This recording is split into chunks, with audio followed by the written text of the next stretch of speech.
सांग माने लक्ष्य करंतु एठारे को जगार पानी आसुची आ केमिति आसुची ता जणा नाही किंतु पानी झरिबारे लागिची जाहाकु कि कुआ जाय मैजिक टैप। आपण बेले जलर भौरी किभरी सृष्टि हुए ताहा मध्य आपण माने एई जगारे देखिबाकू पाइबे। एठारे किभली 2D रु 3D को हे रूपांतरित हेउची ताहाकू मध्य अति सुंदर भाबरे से माने चित्रित करथिले।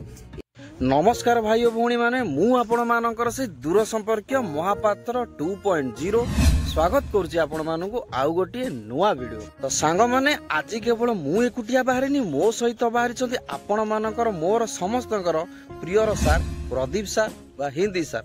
आजिर थंबनेल टिकु देखि आपण माने जानि सारिबेनी आमे को जगह को बाहरछि ताले चलंतु आमे जीवा से जगार नुआ नुआ जिनस गुडी को एक्सप्लोर। तो फाइनली सांग माने आमे आसी पहुंचितिलु आंचलिक विज्ञान केंद्र भुवनेश्वर ठारे। ये होची तार एंट्री गेट। एठारु किछि दूर रे आपण माने देखिबाकू पाइबे टिकेट घर। ए टिकेट घर पाखरे पहुंचला परे आम प्रदीप सार आम दुई जनक पई दुईटी टिकेट आनिबार एक व्यवस्था करथिले।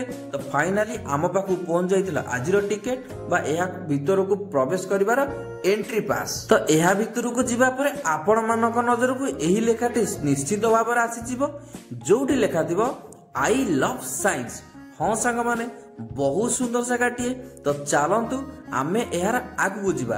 तो ए जगहटर ना होची आंचलिक विज्ञान केंद्र बा जाको कुआ जे रीजनल साइंस सेंटर। सांग माने बाहर पार्श्वरु केते सुंदर देखा जाउची आपण माने निश्चिंत देखि पारुथिबे। भीतर को जिबा पूर्वरु आमे प्रथमे एई बाहरर व्यू गुडी को टिके एन्जॉय करथिलु। आपण माने भी देखि पारुथिबे बाहर केते जण साइंटिस्ट कर प्रतिमा मान एठारे निर्माण करा जायछि।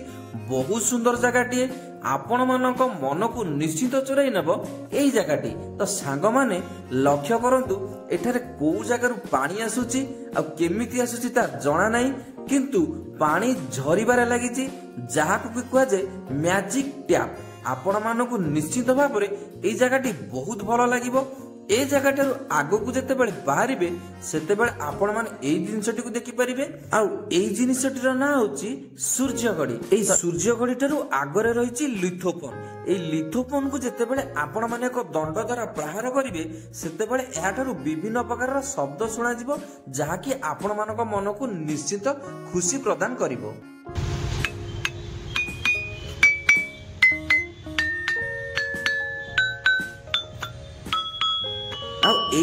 आगु को बाहरिबा समय रे आपण माने देखि परिबे एई भली एक विशाल नळी जहाकु कि कुआ जाय प्रतिध्वनि नळी। जेते बेले आपण माने एइठारे शब्द करिवे आपण मानकु निज शब्दर प्रतिध्वनि सुना दियो। चलंतु एइठारे हम टिके शब्द करिबा केमिति सुना जाउची सुनिबा। एइठारु आगु गले आपण माने ए जगह रे पहुंचबे। एही जगह रे पहुंचला पर देखिबे केते बड़ बाड़ीटी ता भीतर दे प्रवेश करूची आ बाहरिबा समय कोनोसी जगह रे मध्य स्पर्श करू नाही। ए जगहटी आपण मानक मन को बहुत भल लागिवो। एठारु आगु गले आपण माने देखिबाकू पाइबे कुनी कुनी पिला मानक पई मध्य एठारे खेलिबा पई सुंदर पार्कटीर व्यवस्था करा जाय। एहिठारे आपण माने देखि पारथिबे एक विचित्र धरणर माछ जार मुहटी एते बड़ मेला रहिची आ लांज भागटीरे मध्य मेला रहिची। एही माछर विशेषत्व होची जदि आपण माने मुह भागरे कान देबे एवं लांज भागरे आउ जणे केही भी अति धीर स्तर रे कथा कहिबे तथापि मध्य आग भागरे थिबा लोक संपूर्ण उच्च स्वर रे याकु सुनी परिबे। सर कोन सुना होची पूरा क्लियर सुना होची किछि कहली सर तू ऊपर कहू सुना होची पूरा क्लियर। एबे चलो तो जिबा ए रीजनल साइंस सेंटर रो भीतर पार्श्व को जीवा पूर्व आपण माने आसी पहुंची जिबे एई जगहटी रे जहार ना होची मोशन गैलरी। एई मोशन गैलरी भीतर कोन कोन रहिची आ केते सुंदर जिंस रहिची आमे चलंतु ए भीतर को जीवा एई व्यू गुडी को टिके एन्जॉय करिबा। तो सांग माने मु आसी जते बेले पहुंचतिली प्रथम एई जगहटर ना थिला सन एंड इट्स फैमिली। एई भली एक चश्मा लागितिला। एई चश्मा भीतर जते बेले मु देखिबाकू लागितिली सेते बेले मते लागिला सते जेमिति मु सौर जगत भीतर रहिछि। आपण माने मध्य देखिले एई चश्मा भीतर आपण मानकू लागिबो आपण माने मध्य ଏଇ ସୌରଜଗତ ଭିତରେ ହିଁ ବୁଲୁଛନ୍ତି। ଏହା ପାଖରେ ରହିଛି ଗ୍ରାଭିଟି ୱେଲ୍। ତ ସାଙ୍ଗମାନେ ଏଇ ଜିନିଷଟିର ଏକ ଗୁରୁତ୍ୱ ରହିଛି। ଯେତେବେଳେ ଆପଣମାନେ ଏଇଭଳି ଏକ ଲୁହା ଗଲିକୁ ଉପରକୁ ଉଠାଇ ଆଣି ଏହା ଭିତରକୁ ପୁସ୍ କରିବେ ବା ଛାଡ଼ିଦେବେ, ସେତେବେଳେ ସେ ଧୀରେ ଧୀରେ ଧୀରେ ଧୀରେ କରି ବୁଲି ବୁଲି ବୁଲି ବୁଲି ଯାଇ ସେଇ ଗାତ ଭିତରେ ପଶିଯିବ। ଏଇ ଜାଗାଟି ଦେଖିବା ପାଇଁ ବହୁତ ବଢ଼ିଆ ଜାଗାଟି ହେଇଛି। ଆପଣମାନେ ଲକ୍ଷ୍ୟ କରନ୍ତୁ କିଭଳି ସେଇ ଲୁହା ଗଲିଟି ଏତେ ସମୟ ଧରି ବୁଲୁଛି। ଆଉ ବୁଲିବା ସମୟରେ ଆପଣମାନେ ଦେଖିପାରୁଥିବେ ଧୀରେ ଧୀରେ ଧୀରେ ଧୀରେ ଯାଇ ସେ ମଧ୍ୟ ସେଇ ଗାତ ଭିତରେ ପଶିଯିବ। ସେଥିପାଇଁ ଏହାର ନାଁ ଦିଆଯାଇଛି ଗ୍ରାଭିଟି ୱେଲ୍। ଏହାଠାରୁ ଆଗରେ ରହିଛି ଟର୍ନାଡୋ। ତ ଆପଣମାନେ ଦେଖିପାରୁଥିବେ ଏଇ ଜାଗାରେ ଟର୍ନାଡୋଟି କେମିତି ସୃଷ୍ଟି ହୁଏ ଆଉ କେମିତି ଆଗକୁ ଗତି କରେ, ତାହାକୁ ଏକ ସୁନ୍ଦର ଭାବରେ ଏଠାରେ ସେମାନେ ସୃଷ୍ଟି କରିଛନ୍ତି। ଆପଣମାନେ ଦେଖିକି ବହୁତ ଖୁସି ଲାଗିବ। ଆଉ କିଭଳି ଟର୍ନାଡୋ ତିଆରି ହୁଏ ଆପଣମାନେ ମଧ୍ୟ ଏଇଠାରେ ଦେଖିକିରି ଜାଣିପାରୁଥିବେ।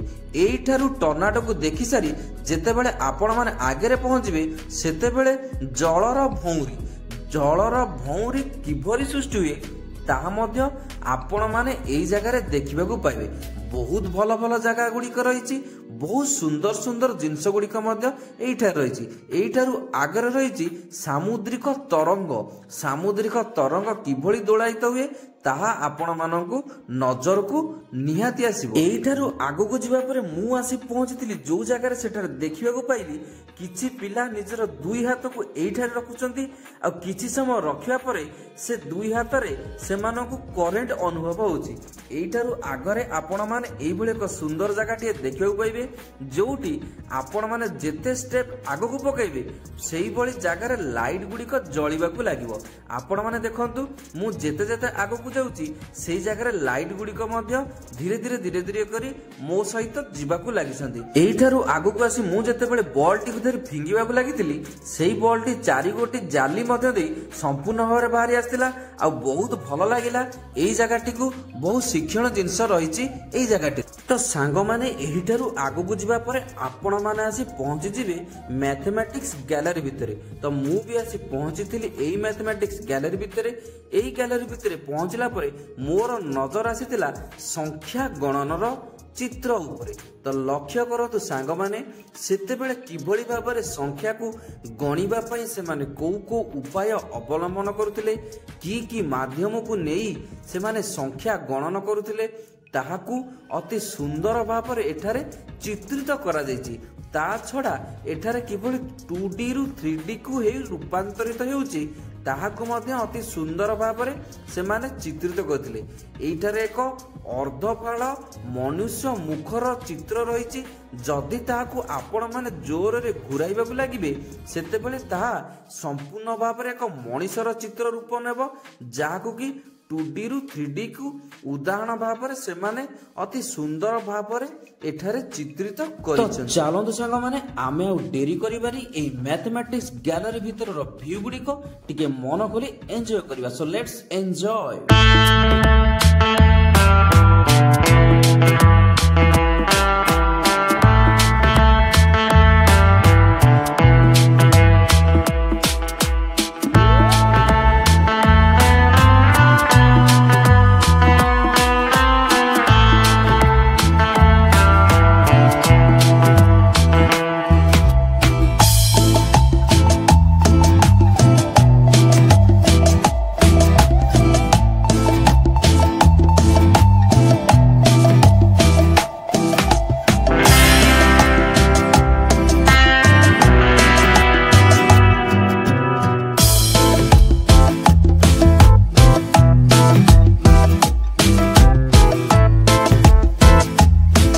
ମ୍ୟାଥମେଟିକ୍ସ ଗ୍ୟାଲେରୀକୁ ଦେଖି ସାରିଲା ପରେ ଆମେ ବାହାରିଥିଲୁ ଆଉ ଗୋଟିଏ ଗ୍ୟାଲେରୀ ଅଭିମୁଖେ।